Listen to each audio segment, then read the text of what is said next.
VC. Welcome to the Inner Sleeve. I'm your host DR, and today I have a special video for you, an album ranking of the last 8 most recent Megadeth albums. Megadeth has 16 studio albums, with the latest that had just come out, and I only have the most recent 8 on vinyl. I do not have the first 8, or at least not the whole assortment of the first 8 on vinyl. So that's why I'm limiting my ranking today to the most recent 8 Megadeth albums, and I thought it would be kind of neat as well. These are albums I haven't spent as much time with as I have the earlier albums, so this is a little bit more fresh and kind of, in some cases, almost first impressions on some of the albums that I didn't have for very long. So without further ado, let's go ahead and check out what my number 8 is. So my number 8 is Super Collider. So this is their 14th studio album. Came out June 4th, 2013. It's actually their first album on Tradecraft, which is a universal label created for frontman Dave Mustaine.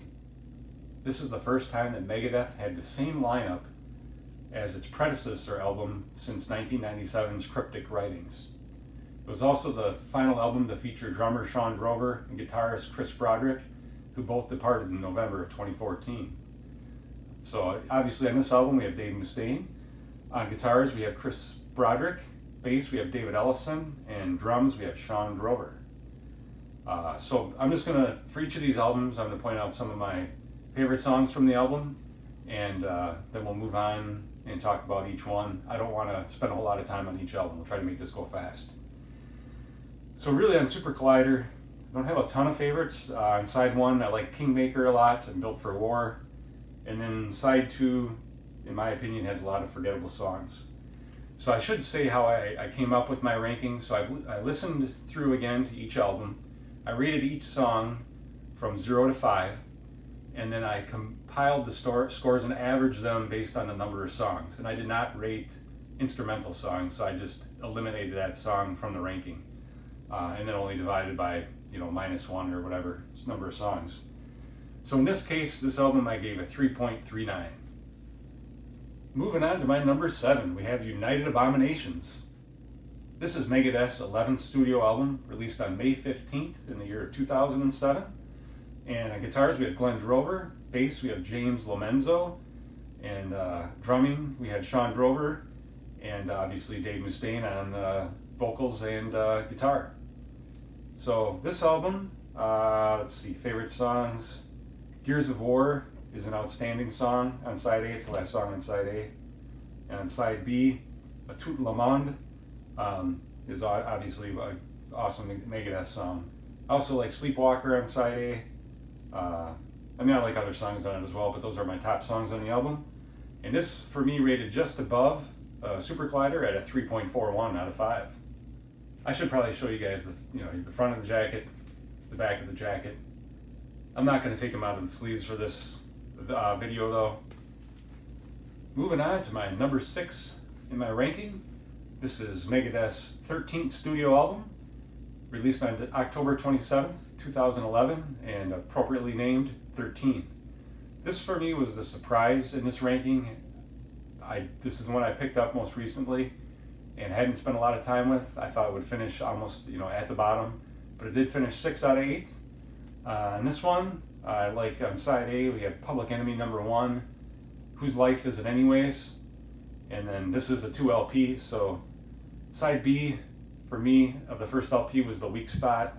Side C, we have Fast Lane and Wrecker, both good songs. And then on side D, a couple of good songs in Millennium of the Blind and Deadly Nightshade, and then also my favorite song on the album, 13. So there is the front of the jacket, the back of the jacket. Moving on to my top number 5 out of 8. It's Dystopia, Megadeth's 15th studio album, released on January 22nd, 2016. On guitars we have Kiko Lorero, I don't know how to say his last name. On bass we have David Ellison, and on drums we have Chris Adler. So I love Kiko. I love the current lineup. Obviously it's changed again. It seems like it changes every album for Megadeth. But this was another surprise for me. I expected Dystopia would rank higher. Obviously these are just my opinions, and I'm sure they'll be somewhat controversial, and I'm sure in your rankings this will probably rank higher. But I'd like to be interested to hear which your favorites out of these most recent 8 albums from Megadeth's catalog. Put it in the comments below. On side 1, my favorite songs are The Threat Is Real and Dystopia. On side 2, The Post-American World is my favorite song from side 2. Overall, this came in quite a bit higher than the last two at a 3.83 out of 5.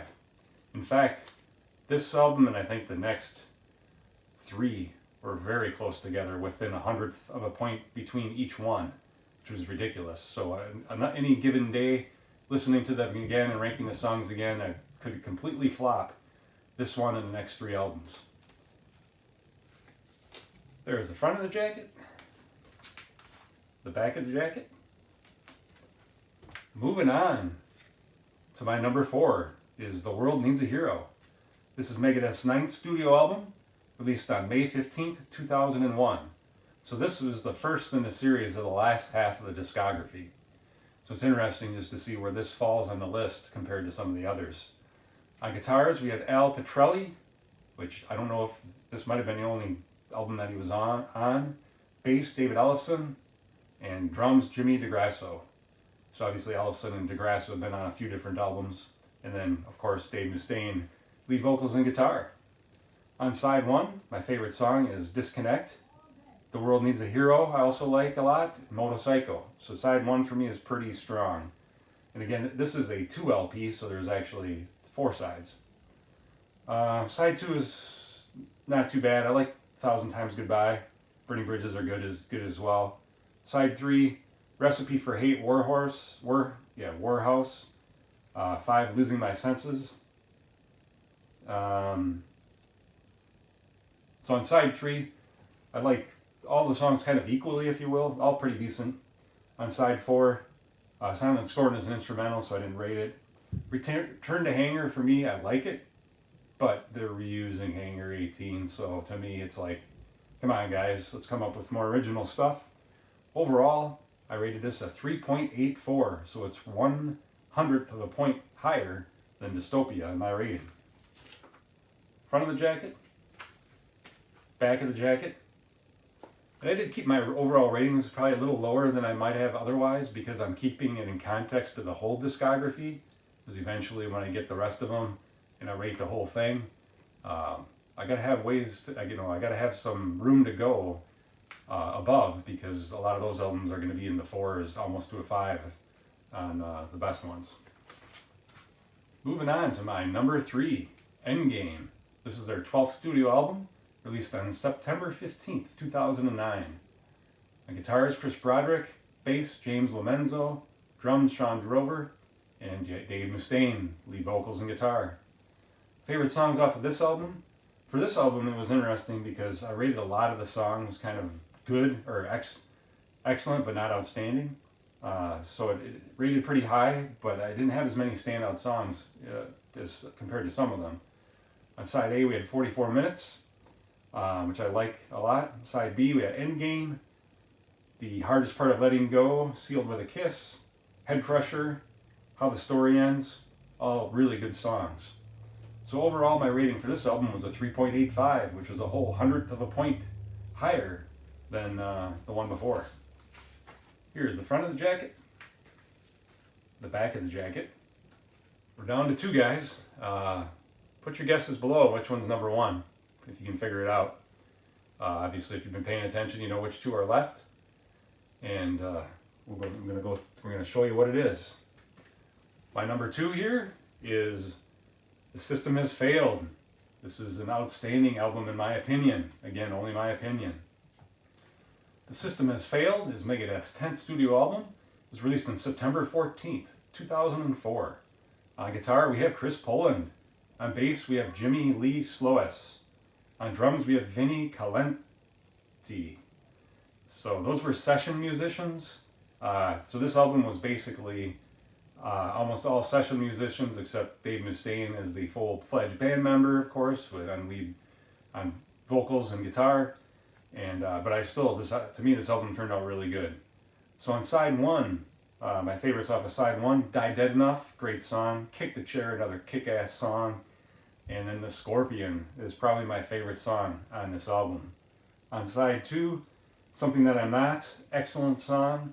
Truth Be Told, also one of my favorite songs off of this album.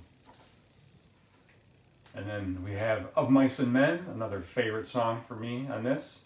Shadow of Death is just a Psalm 23 spoken, so I did not include that in my ranking. This one also just was a slight step above the previous one at a 3.86. Here's the front of the jacket and the back of the jacket. If you guys have been paying attention, you know what my number 1 is, and it's probably a pretty controversial pick. Since it is their latest album, The Sick, The Dying, and the Dead. I didn't think this was going to end up at number 1, but after going through and rating the songs, I just like a lot of the songs in this album quite a bit. And this is up there with some of their earlier stuff for me as far as ratings go. I like all of these albums, even the ones that are rated the lowest out of this last 8, because overall I really like Megadeth. So obviously this is their most recent and their 16th studio album.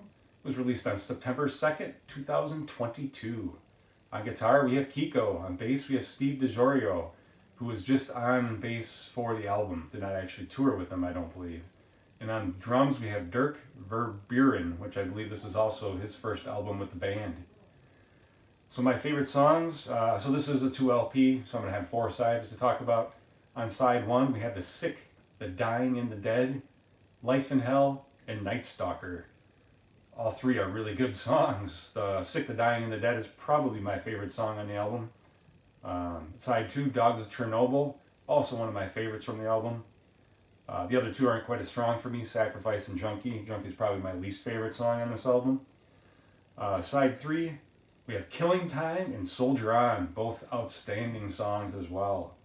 On side 4, Celibatant is decent. Mission to Mars is good musically when there actually is music, all the spoken word parts and all the extra stuff going on.